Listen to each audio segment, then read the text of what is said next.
Уверены, что документы есть офицер? Владимир Владимирович, мы, община мусульман городского округа Котельники Московской области, обращаемся к вам как к гаранту Конституции России для защиты наших прав и свобод.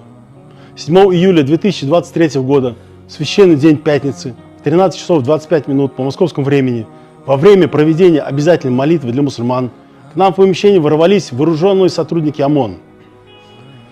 Не снимая уличные обуви, они врывались в помещение, где молятся люди. Проявляя неуважение к молящимся, с криками, нецензурной бранью, применяя физическую силу, оскорбляли прихожан, среди которых большинство граждан России. В этот момент в наших помещениях также находились женщины и дети. Со своими действиями сотрудники ОМОН сорвали наше пятничное богослужение.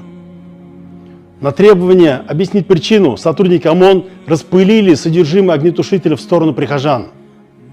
Владимир Владимирович, община мусульман городского округа Котельники создавалась при поддержке верховного муфтия шейха Равиля Гануддина и законно зарегистрирована на территории Российской Федерации.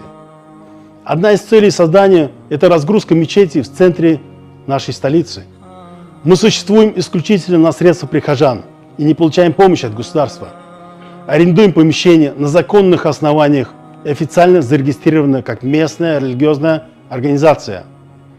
Владимир Владимирович, в своих обращениях вы часто говорите о тех, кто раскачивает лодку внутри нашей страны, ослабляя ее изнутри.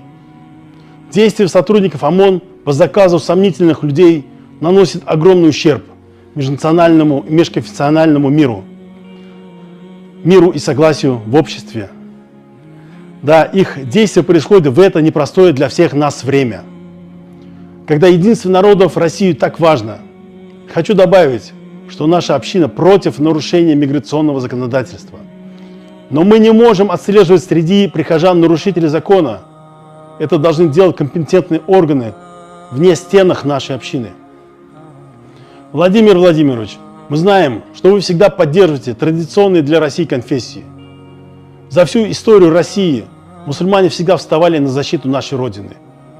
И сегодня среди прихожан есть участники специальной военной операции. Такие люди, возвращаясь домой с поля боя, чувствуют себя глубоко оскорбленными, когда видят, что дома происходит такая несправедливость. Такие действия сотрудников правопорядка по отношению к мусульманам создают социальную напряженность и раскол в обществе и отражается на отношениях со странами исламского мира. Владимир Владимирович, обращаемся к вам за защитой. Просим вмешаться в данную ситуацию, принять жесткие меры к нарушителям закона. Давайте сохраним мир и согласие в нашем обществе.